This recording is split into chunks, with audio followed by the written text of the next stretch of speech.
दिल्ली में 16 फरवरी से जो एआई समिट शुरू हुआ है, उसका पहला दिन तकनीक के प्रदर्शन से ज़्यादा तमाशे और अव्यवस्था के प्रदर्शन के नाम पर रहा। 16 तारीख को भारत मंडपम के बाहर जो भगदड़ और अफरा-तफरी का माहौल था, वो किसी तकनीकी खराबी की वजह से नहीं, बल्कि हमारे वीवीआईपी कल्चर की देन थी। और यह सब हुआ क्योंकि हमारे प्रधानमंत्री जी को वहाँ उद्घाटन के लिए आना था। सुरक्षा का ऐसा हवा बनाया गया कि जिस हॉल में हज़ारों लोग इस समिट को अटेंड करने के लिए, अपने प्रोजेक्ट्स को दिखाने के लिए इकट्ठा हुए थे, उस पूरे हॉल को खाली करवा दिया गया। सोचिए, नए भारत के वो युवा टेक एंटरप्रेन्योर जिन्होंने अपनी गाढ़ी कमाई लगाकर लाखों रुपए के स्टॉल खरीदे थे ताकि दुनिया को अपना हुनर दिखा सकें, उन्हें वहाँ से चलता कर दिया गया। बिना यह सोचे कि जिस स्टार्टअप इंडिया का हम ढिंढोरा पीटते हैं, उसी की नींव हम अपने हाथों से खोद रहे हैं। इतनी टाइट सुरक्षा कि आप अपनी पानी की बोतल या गाड़ी की चाबी अंदर नहीं ले जा सकते। यहीं पर एक बहुत बड़ा विरोधाभास दिखाई देता है, जो सोचने पर मजबूर कर देता है। इसी समिट में शामिल होने के लिए फ्रांस के राष्ट्रपति इमैनुअल मैक्रों भी भारत आए हुए हैं। वो मुंबई की सड़कों पर आम जनता के बीच बिना किसी तामझाम के जॉगिंग कर रहे हैं। ना कि कोई ट्रैफिक रोका गया, ना सड़कें सूनी करवाई गईं और ना ही जनता को कोई परेशानी हुई। एक विदेशी राष्ट्रपति हमारे देश की सड़कों पर इतना निर्भीक होकर घूम सकता है, इतना सुरक्षित महसूस कर सकता है, लेकिन हमारे अपने देश के प्रधानमंत्री जब अपने ही लोगों के बीच अपनी ही राजधानी में एक कार्यक्रम में आते हैं, तो पूरा हॉल खाली करवा दिया जाता है। क्या उन्हें अपने ही देश के लोगों से डर लगता है, या फिर उन्हें अपनी ही सरकार की सुरक्षा व्यवस्था पर भरोसा नहीं है? यह कैसा विश्वगुरु बनने का सपना है, जहां राजा को अपनी प्रजा के बीच जाने के लिए किलेबंदी करनी पड़ती है। और जब लोगों को हॉल से सिक्योरिटी के नाम पर बाहर निकाला जा रहा था, तब जिन लोगों ने अपना स्टॉल लाखों रुपए देकर लगाया था, उन्हें भी अपना सामान छोड़कर बाहर जाना पड़ा।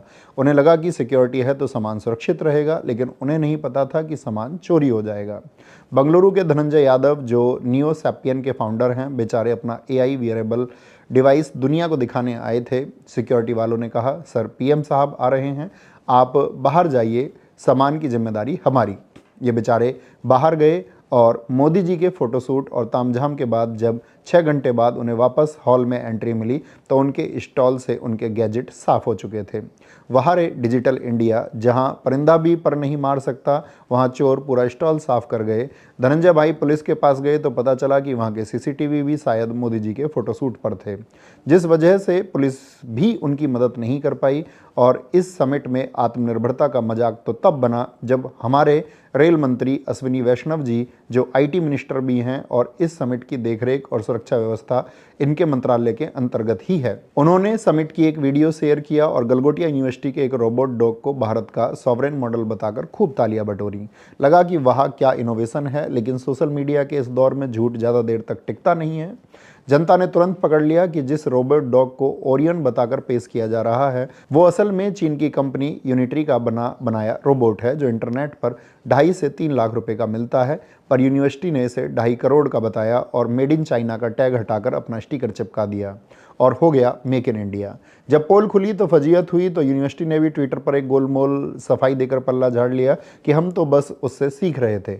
अरे भाई, सीखने के लिए जनता की आंखों में धूल झोंकना जरूरी था क्या?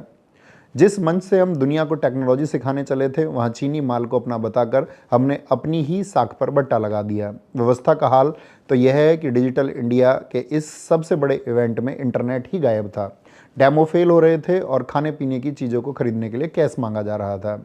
जिस मंत्री जी के कंधों पर इस आयोजन की जिम्मेदारी थी, वो शायद रील बनाने में इतने व्यस्त थे कि उन्हें यह दिखाई ही नहीं दिया कि बाहर हजारों डेलीगेट्स और छात्र धूप में घंटों से लाइन में खड़े थे। मिस मैनेजमेंट का आलम यह था कि रजिस्ट्रेशन होने के बावजूद लोगों को घंटों तक अंदर घुसने के लिए जद्दोजहद करनी पड़ी। कुल मिलाकर यह समिट आर्टिफिशियल इंटेलिजेंस का कम और रियल इनकन्वीनियंस यानी कि अव्यवस्था का ज़्यादा बन गया।